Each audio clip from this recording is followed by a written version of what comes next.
Welcome back. This is Kivumbi 2022. Eric Latif and our guest, Frederick Orego, chairman of the ODM Appeals Tribunal, talking about political parties, primaries, the fallouts, and the dispute resolution mechanism. Frederick, you've said, I mean, after 2017, there's what, as a party, happened, and what then the leader of the party said, we need to audit what happened in our primaries so we can know how best to manage our primaries going forward.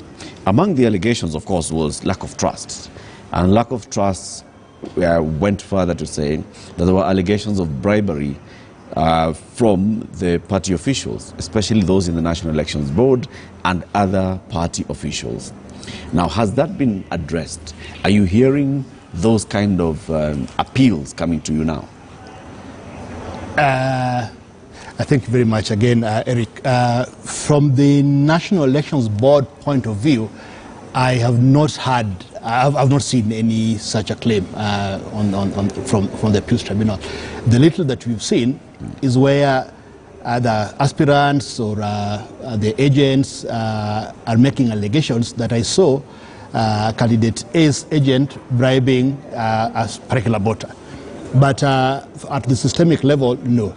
And I think even if that were to be the case, not much will be able to change. Because if you look at what we've been able to do, and I think this one was a first one for us as an ODM party in this country, we are the ones who have used computer-aided voting for the first time in this country. I know professional societies like ISPAC have been doing so, but for political parties, I think we are the only one. Everybody else was using ballot papers. And the logistics of using ballot papers for political parties is very difficult.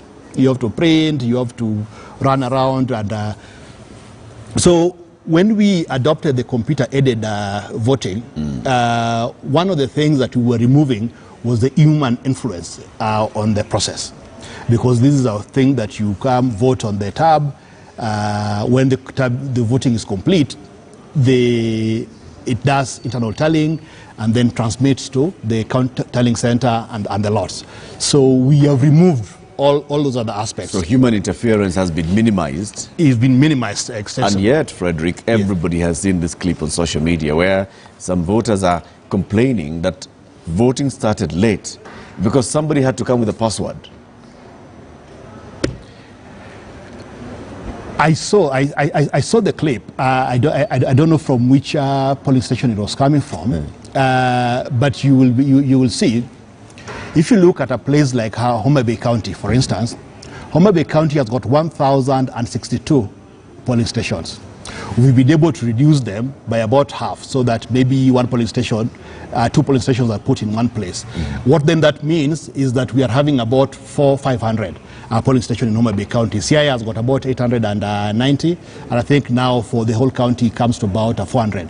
Now what I'm trying to say is that if there is a delay in one polling station, that does not in any way impute on the overall nature of that process. I mean, if you are talking about 1,000 polling stations and there is a place where there is one polling, it's possible. I mean, you see, we get our polling clerks from the localities, and it is possible that some people might get delayed. It's also possible because of logistics that one or two polling stations, and it happens all over the place, even during IEBC general elections. There might be incidents, but they're few and far in between. I don't think they affect. And I have seen that the issue of password, sometimes I was told, was not really that there was no password. It was a user problem. You know, these are people that are trained for one day, so sometimes it's a user problem. It is not quite. It's not about the system. So it's not that the password needed to come by bus. No. The passwords are always available because the person who gave you the tab definitely should give you the password. So I am not sure if there is any station where you've had that a tab was not delivered. So where the tab has been delivered, the tab is delivered together with the password. So it is possible. I mean, we all forget our passwords, or it is possible that the person who is supposed to have that password might not have applied it well. But what the National Elections Board has done, because these things happen all the time, what the National Elections Board has done, if we are doing elections in Nairobi, and we know we have got 19 constituencies, there is a team on standby for each and every constituency, because there are very few incidents.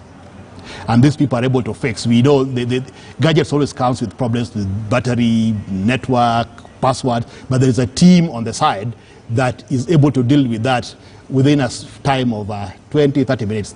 That is what I have seen happening. I have attended a few of them, and I know that is what is happening. So sometimes when one incident happens, that is what comes out. But it is 1 out of 1,062 police stations. There's some, I'm not sure, I think you can confirm this. Somebody lodged a complaint with your appeals tribunal that their name or their image, their photo was not captured in the voting. Was there such an incident, or am I getting it wrong? I have not seen that appeal, but I think it's possible. I personally haven't seen the appeal, but it is possible that I did, because how the system works is that once you go to the polling station, you go to the tab. Once you've logged in, first we cross-check your name on the hard copy register. We confirm it on the gadget. Once both of them have been confirmed, then the image comes for the MCS, then the ones for the National Assembly, and you vote as you go. Yes, as it goes. So it is possible in the making of the system that maybe 1 or 2 days might be missing. I personally haven't come across that in the ones that I have done. I have not seen. Do you think it's fair to ask political parties to go through this entire process? I mean, you've just talked about it, logistical nightmares, the cost of doing the primaries and everything else, managing these primaries as a political party. Is it the best way for us to advance our democracy? Or should this all be managed by an external party? I believe that political parties have got, politics has got its own sensitivities. And really, if you, I think there was an attempt at some point in time, I think it was Jubilee that tried in 2013 to get IBC to hold for them their political party primaries. They made an attempt, then they called it off. I do not know what the reason was. Perhaps maybe it was because of costing. I've seen IEBC does this for the Law Society of Kenya, for instance. Yeah. And it works well. But I think politics has got its own sensitivities.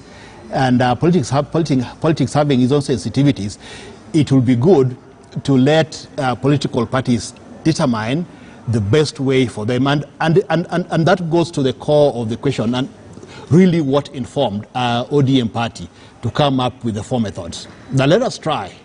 Can we have consensus? If we can't have consensus, can we do some form of scientific survey?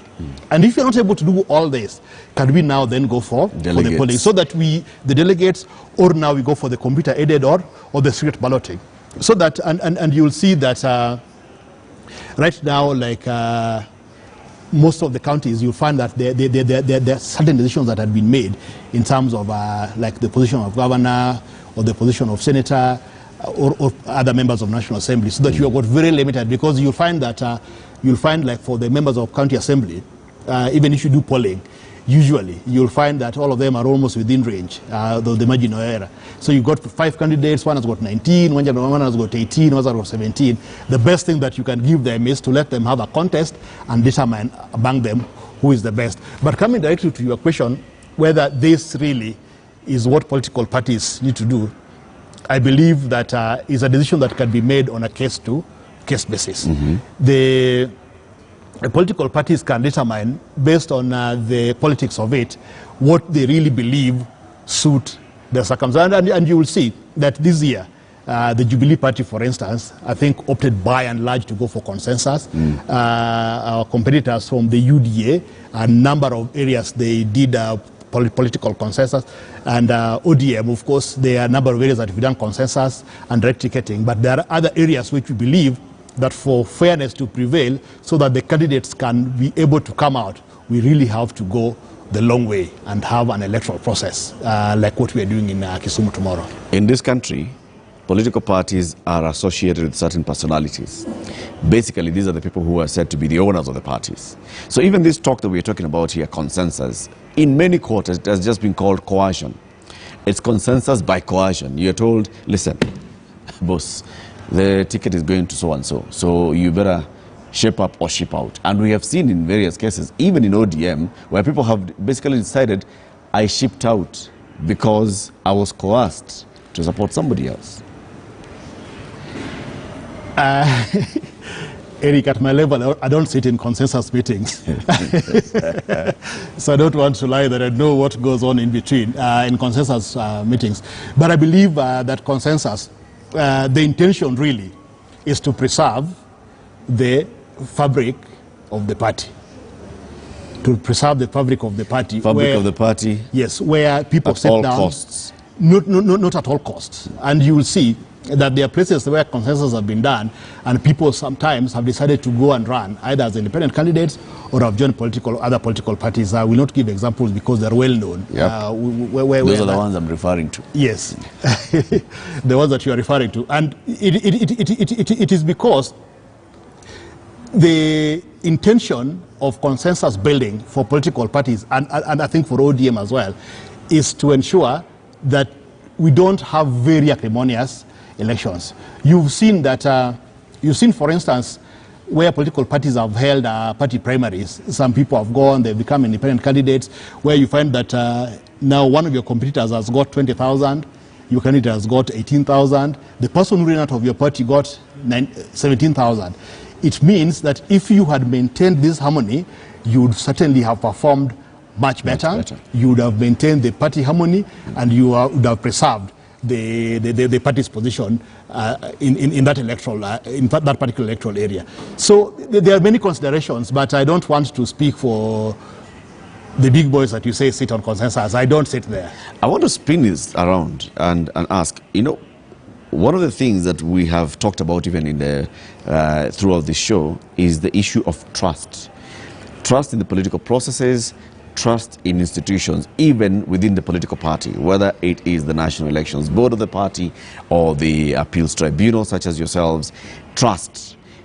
Why we see people running out of a party after the primaries is indicative of a lack of trust in something. They don't trust the outcome. They don't trust the outcome of the appeals tribunal. What is it that you can do to improve this trust? Because that thing of saying that, you know, people participated in a primary and then they took off and the winner was left, the other two went to become independents and they've split the votes, is because none of them felt that they wanted to accept defeat. Yeah, I agree with you. And I just want to make a few points in that respect, that political parties need to operate within an environment of trust. And when they do that, you will see the political parties continue to grow.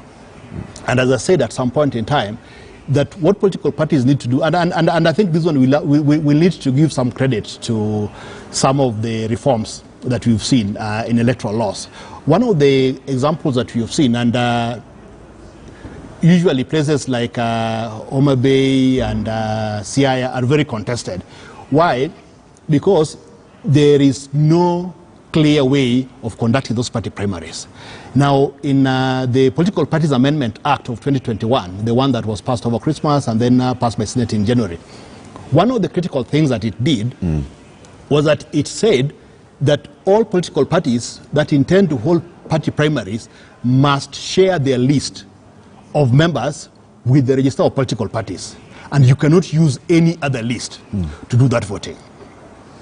So only political party members. Yes, you see now, one of the biggest problems was that if Party A is holding its party primaries in Nairobi, for instance, Party B, because they want to create acrimony, will send in those who are ordinarily not members of Party A. And this is a very big problem. It's a live problem that has pervaded political parties over the years.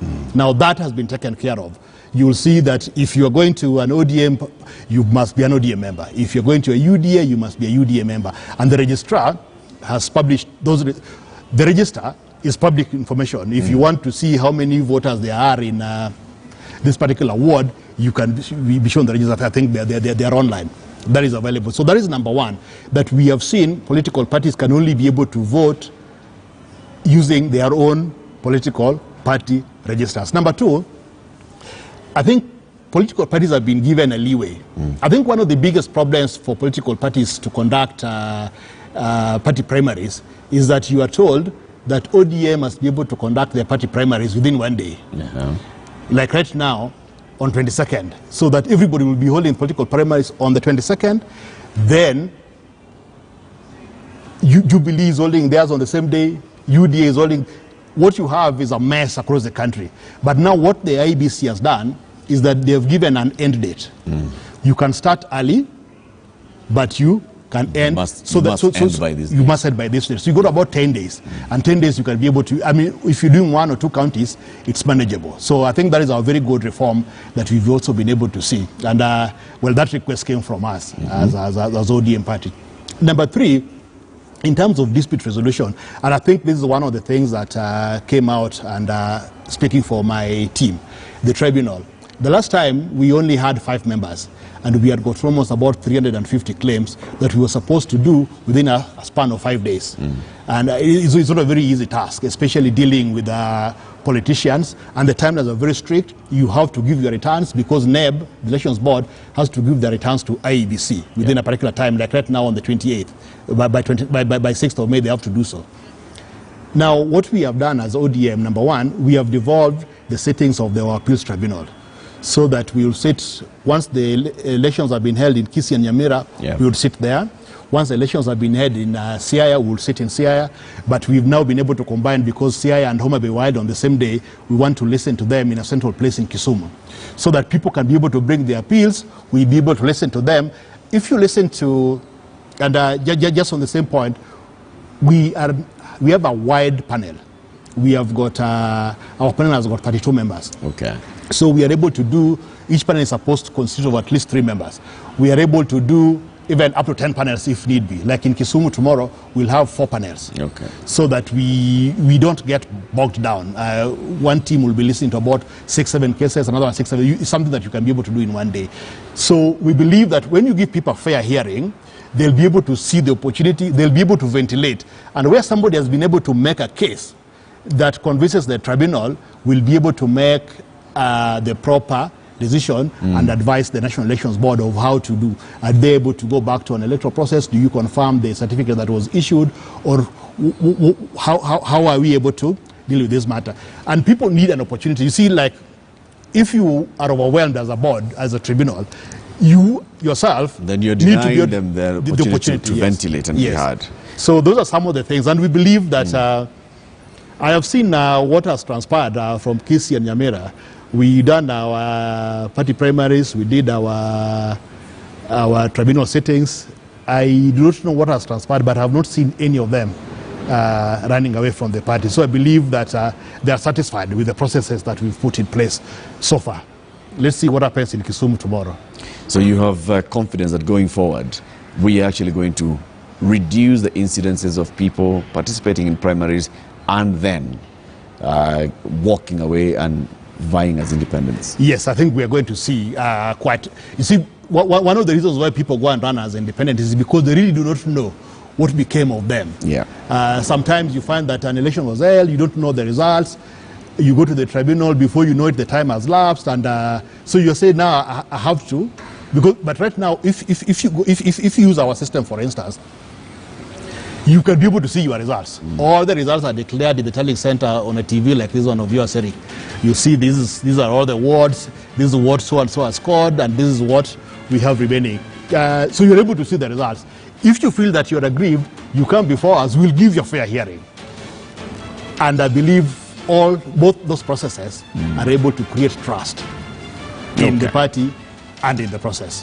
Frederick, thank you very much for coming, and we wish you all the best as you go to Kisumu to hear the appeals and as you deal with the remaining party primaries. Frederick Orego is an advocate of the High Court of Kenya and also the chairman of the ODM Appeals Tribunal. We've been talking about not just ODM but generally political party primaries the fallout that's coming out of that, and the methods of lodging appeals, going all the way to the political parties' dispute tribunal. My name is Eric Latif. Keep it here. Kivumbi 2022 continues. After the news, my colleague Ken Mijungu will be having 3 guests in the studio. Isaac Mwaura, Anthony Kibagendi, and Fred Okango will be here. Good evening.